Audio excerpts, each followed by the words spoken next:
It's not uncommon for film trailers to debut during the Super Bowl, Jurassic World, and Star Wars, We See You, but Netflix went one better in promoting their latest original. As many movies fans predicted would be the case, a third Cloverfield movie was trailed during one of the breaks, but the streaming service then stunned everyone by announcing that the Cloverfield Paradox would be available online as soon as the football game ended. This information naturally sent fans of the J.J. Abrams produced franchise into a spin, and within minutes, the title was trending on Twitter, stealing the limelight from Justin Timberlake, the Han Solo trailer, and even giving the actual football game a run for its money too. But if you're not familiar with the Cloverfield universe, then all this fuss probably isn't making much sense.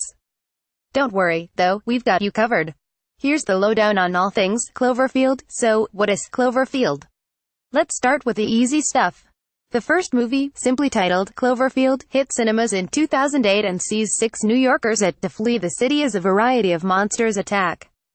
Cloverfield uses found-footage-style storytelling, and in a bid to keep the horror film's plot under wraps, J.J. created fake scripts for the auditions, and when the cast landed their roles they didn't actually know what they'd signed up for. In 2016, a second film, 10 Cloverfield Lane, arrived in cinemas just 2 months after the first trailer was revealed. These first 2 installments were both given traditional, cinematic releases, and the cult of Cloverfield developed largely thanks to some seriously impressive viral marketing campaigns. The second was trailed with an alternate reality game that fans had to complete in order to find out the movie's title and release date.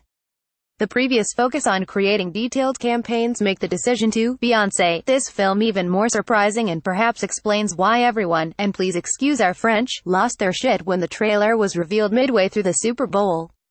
The title itself has a pretty mundane backstory. Cloverfield is the freeway exit J.J. Abrams takes when en route to production company Bad Robot's offices. Are the films a straightforward trilogy? No. While all 3 are set in the same universe, they do not run chronologically, and the links between the projects are a little less obvious. Unlike with traditional franchises, Cloverfield is more of an umbrella term, and all of the films tell separate stories with similar themes and horror elements. It's the same way Black Mirror works, with the slight tweak that every Cloverfield story takes place in the same universe. In the first film, Cloverfield is the government's case designation for the events caused by the monster, as director Matt Reeves previously explained. It's the way that this case has been designated. That's why that is on the trailer, and it becomes clearer in the film.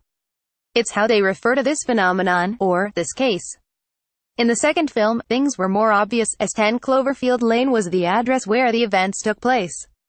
We're not going to spoil the third for you, but its title is obviously The Cloverfield Paradox, so it shouldn't take you too long to work out how it fits in. Who's in the new one? The film boasts a seriously impressive cast, with Gugu Mbatha-Raw, who you probably recognize from the San Junipero episode of Black Mirror, taking the lead. Her co-stars include David Oyelowo, Selma, Elizabeth Debicki, Guardians of the Galaxy, and Chris O'Dowd, Bridesmaids. As Selma, director Ava DuVernay pointed out on Twitter, there's plenty that deserves applause when it comes to the cast and crew. What are critics saying about the Cloverfield Paradox? Press were not given access to the film prior to its release, so critics had to make like the rest of us and hotfoot it straight over to Netflix as soon as the Super Bowl ended. After devouring the film, numerous critics have given their verdicts online, and sadly, the reviews are not great. John DeFore, writing in The Hollywood Reporter, didn't hold back, labeling the movie a train wreck of a sci-fi flick bent on extending a franchise that should have died a peaceful death almost exactly 1 decade ago, while The Guardian's Benjamin Lee declared it a monstrous mess. Ouch. Will this be the final installment? Nope. While all things Cloverfield are usually kept under lock and key, fans have managed to deduce that a 4th film is in production and could be ready as early as October 2018. At the moment, it's widely thought that the title could be Overlord, but we think that will probably change before its release.